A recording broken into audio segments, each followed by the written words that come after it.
बंटी चिड़ा अपनी बेटी टुनटुनी से बहुत प्यार करता था। वो उसका हर एक जन्मदिन बड़ी धूमधाम से बनाता था। धीरे धीरे टुनटुनी 15 साल की हुई। उसका 15वां जन्मदिन जल्दी ही आने वाला था। ठीक जन्मदिन के 2 दिन पहले टुनटुनी बंटी के पास जाती है और उससे बोलती है, पापा आप क्या कर रहे हो? बेटा मैं तेरे जन्मदिन की तैयारी कर रहा हूँ। तू तो जानती ही है मैं तेरा हर जन्मदिन बड़ी ही धूमधाम से मनाता हूँ। लेकिन पापा मुझे इस बार अपना जन्मदिन नहीं मनाना। ये सुनकर बंटी हैरान हो जाता है और टुनटुनी से पूछता है, अरे टुनटुनी तुझे अचानक क्या हो गया? तेरे जन्मदिन की लगभग सब तैयारी हो गई है और तुम बोल रही हो कि तुम्हें अपना जन्मदिन नहीं मनाना।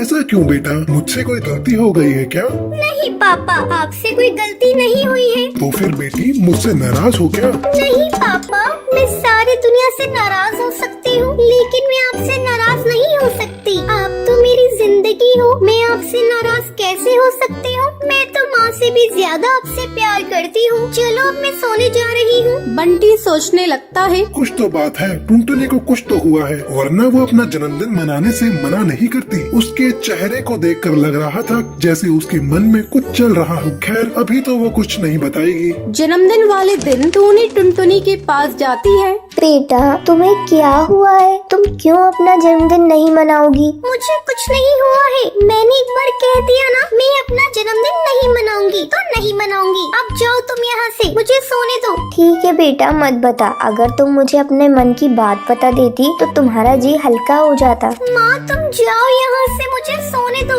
टूनी के जाने के बाद बंटी वहाँ पर आता है और रोने लगता है। पापा आप क्यों रो रहे हैं? क्या बात हो गई है पापा? और क्या बेटा, रोए नहीं तो और क्या करूं? तुम तो अपने मन की बात बता ही नहीं रही हो कि तुम्हें जन्मदिन क्यों नहीं मनाना। मैं तो तुमसे सारी बात शेयर करता हूँ और तुम हो कि कुछ बता ही नहीं रही हो। बताओ तुम्हें क्या चाहिए? पापा जो मुझे चाहिए वो आप मुझे दोगे क्या? तुम मांग कर तो देखो, मैं जरूर ला कर दूंगा। मैं तुम्हारी इच्छा अगर पूरी न कर सका तो तुम्हारा बाप कैसा? तो पापा आप शराब पीना छोड़ दो। मैं तुम्हारी कसम खाता हूँ आज से मैं शराब को कभी हाथ नहीं लगाऊंगा। चलो तुम अब फटाफट तैयार हो जाओ। टुनटुनी फटाफट तैयार होकर हॉल में आती है और धूमधाम से अपना जन्मदिन मनाती है। और इसी तरह 5 साल गुजर जाते हैं। बंटी टुनटुनी की एक अच्छे घर में शादी कर देता है। विदाई के समय, पापा मैं कैसे अपने घर में रहूंगी? आपके बिना मुझे जरा भी अच्छा नहीं लगेगा। पापा बेटियों की विदाई क्यों होती है? क्यों वो अपने ससुराल चली जाती है?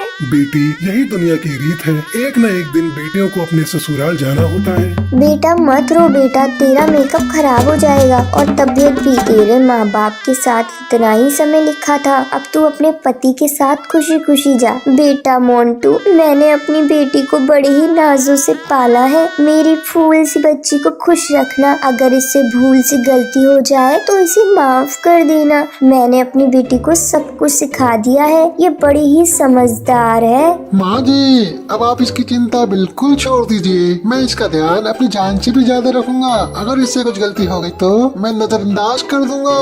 तभी मोंटू कबूतर का दोस्त कालू कौआ बोलता है, अरे भाई जल्दी विदाई करा कर चलना, मुझे बहुत जोरों की भूख लगी है। रात मेरा खाने से पेट नहीं भरा, साला खाने में कोई स्वाद ही नहीं था। हाँ दोस्त रोटियां भी मुझे कुछ खास लगी नहीं। चलो रास्ते में रुक कर कहीं ढाबे पर खा लेंगे। अपने पति की बातें सुनकर टुनटुनी अपने पापा से कहती है, पापा मुझे अपने ससुराल नहीं जाना। अब मैं नहीं जाऊंगी अपने ससुराल। क्या हुआ बेटा, क्या बात हुई है? अरे अरे अरे टुनटुनी किसी से क्या कोई गलती हो गई क्या? गलती तो बहुत बड़ी हुई है। मेरे पापा ने रात रात जागकर शादी की तैयारियां की थी। एक एक सामान को बड़े नाजों से सजाया था। दिल्ली और बॉम्बे से हलवाई बुलवा कर 36 पकवान बनवाए थे और आप लोगों को खाना पसंद नहीं आया। मैं अपने पापा की इतनी बेइज्जती नहीं सह सकती। आप बिना दुल्हन लिए यहाँ से जा सकते हैं। आपको क्या पता, जब से बेटी का जन्म होता है तब से वो एक एक चीज जोड़ता है, लेकिन आपने तो एक झटके में सब बर्बाद कर दिया। आपको क्या पता मुझे कितना दुख हुआ है। अगर आपकी कोई बहन होती तो आपको पता चलता। एक बेटी अपने मायके के लिए कितना मायने रखती है। जब मैं मायके चली जाऊंगी तब मेरे पिता कितना रोएंगे ये मैं ही जानती हूँ। बस करो बेटी, अब क्या रुलाओगी? बस कर बेटा, ऐसा नहीं बोलते। नहीं माँ, इन लोगों को असलियत का आईना दिखाना बहुत जरूरी है। ये लोग मेरे पिता की बेइज्जती करते रहे और मैं सुनती रहूँ। माँ मुझ में कोई कमी नहीं है और मेरे ससुराल वाले खाने में कमी निकाल रहे हैं। तभी टुनटुनी की सास वहाँ पर आती है। अरे बहू, क्यों बात को बतंगड़ बना रही हो? मुझे तुम पर गर्व है। मैं यहाँ से बहू नहीं बेटी लेकर जा रही हूँ। तुम मेरे बेटे को माफ कर दो। टुनटुनी, मैं तुमसे माफी मांगता हूँ टुनटुनी, मुझे माफ कर दो। मैंने सब अनजाने में बोल दिया था। मैं तुम्हारा दिल नहीं दुखाना चाहता था। देख बेटा, अब तो मेरे बेटे ने भी माफी मांग ली। अब चल, विदाई का भी मुहूर्त निकलता जा रहा है। माँ मेरे जाने के बाद मेरे पापा का ख्याल रखना, और जब भी मुझे याद करके कभी रोए तो उन्हें संभाल लेना माँ। और मुझसे कोई गलती हुई हो तो मुझे माफ कर देना माँ। अब टुनटुनी की खुशी खुशी विदाई हो जाती है।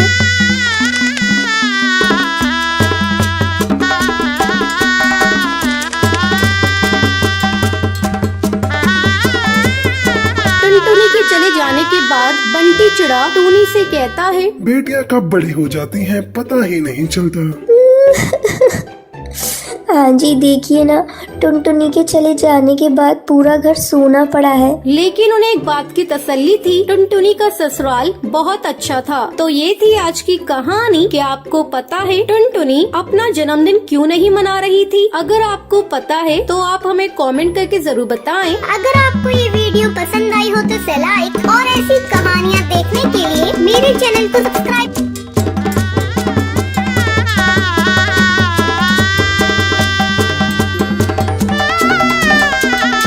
एक बरगद के पेड़ पर गोपी चिड़िया का बसेरा था। वो बहुत ही ज्यादा लालची चिड़िया थी। उसके पास में ही राशि चिड़िया का घोंसला था। एक दिन गोपी चिड़िया अपने घोंसले में बहुत उदास बैठी थी। काश मेरे पास बहुत सारे पैसे होते तो आज मैं एक बड़ी सी घर में रहती। मेरे आगे पीछे नौकर चाकर घूमते, लेकिन कहाँ मेरी फूटी किस्मत, कहाँ है आराम मेरे पास। मैं तो गरीब हूँ। सारा दिन जंगल में पागलों की तरह खाना ढूंढना पड़ता है, जब जाकर 2 वक्त का खाना मिलता है। तभी राशि चिड़िया गोपी चिड़िया के पास आती है। क्या हुआ गोपी चिड़िया, तुम किन ख्यालों में खोई हुई हो? कुछ नहीं राशि चिड़िया, बस अपनी गरीबी पर रो रही थी। गोपी चिड़िया, ये सब छोड़ो, मैं तुम्हें एक बहुत अच्छी खबर सुनाती हूँ। तुम्हें पता है जंगल के बाहर जिगरबाज का महल है। उसके यहाँ एक नौकरी है जिसके लिए चिड़िया की जरूरत है। अगर वो नौकरी मिल गई तो फिर हमारे बल्ले बल्ले होंगी। मैं तो वहीं जा रही हूँ। तभी गोपी चिड़िया सोचती है, अरे वाह, कितना अच्छा मौका है। उस महल में तो खूब सारा खजाना है। वो खजाना मुझे मिल गया तो मेरी जिंदगी बदल जाएगी। चलो जिगरबाज को बेवकूफ बनाया जाए। धीरे धीरे उसका सारा खजाना लेकर मैं रफू चक्कर हो जाऊंगी। अब गोपी चिड़िया जिगरबाज के पास जाती है। वो उसे नौकरी पे रख लेता है। ऐसे ही काफी दिन गुजर जाते हैं। एक दिन जिगरबाज का सेनापति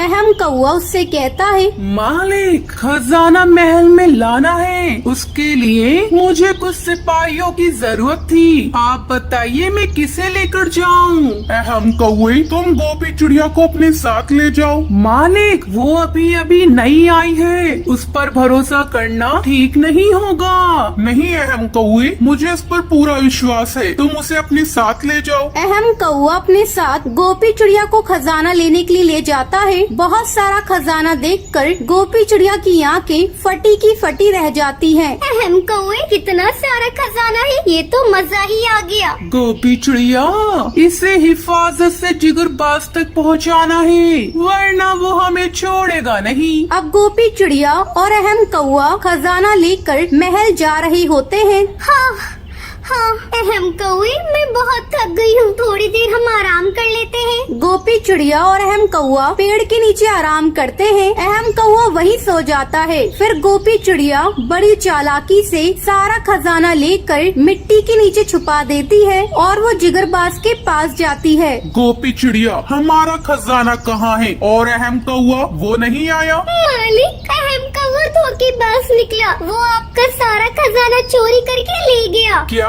सिपाहियों, उस अहम कौए को ढूंढ कर लाओ, हम उसे छोड़ेंगे नहीं। उस अहम कौवे को मैंने ऐसी जगह छुपाया है जहाँ से वो कभी वापस नहीं आ पाएगा, समझे? चलो मुझे यहाँ से 9:11 होना पड़ेगा। मालिक, मुझे अपनी माँ के पास जाना है, उनकी तबीयत ठीक नहीं है। तुम जा सकती हो। कैसा बेवकूफ बनाया है जिगरबाज को। गोपी चिड़िया वहाँ से चली जाती है। तभी जिगरबाज अपने सिपाहियों से कहता है, सिपाहियों, चलो इस गोपी चिड़िया का पीछा करो, हमें इस पर शक है। गोपी चिड़िया मिट्टी के अंदर से अपना खजाना बाहर निकालती है। तभी जिगरबाज अपने सिपाहियों के साथ वहाँ पर आ जाता है। गोपी चिड़िया, तुम्हारी इतनी हिम्मत, तुमने हमें धोखा दिया, हम तुम्हें छोड़ेंगे नहीं, तुम्हें फांसी की सजा देंगे।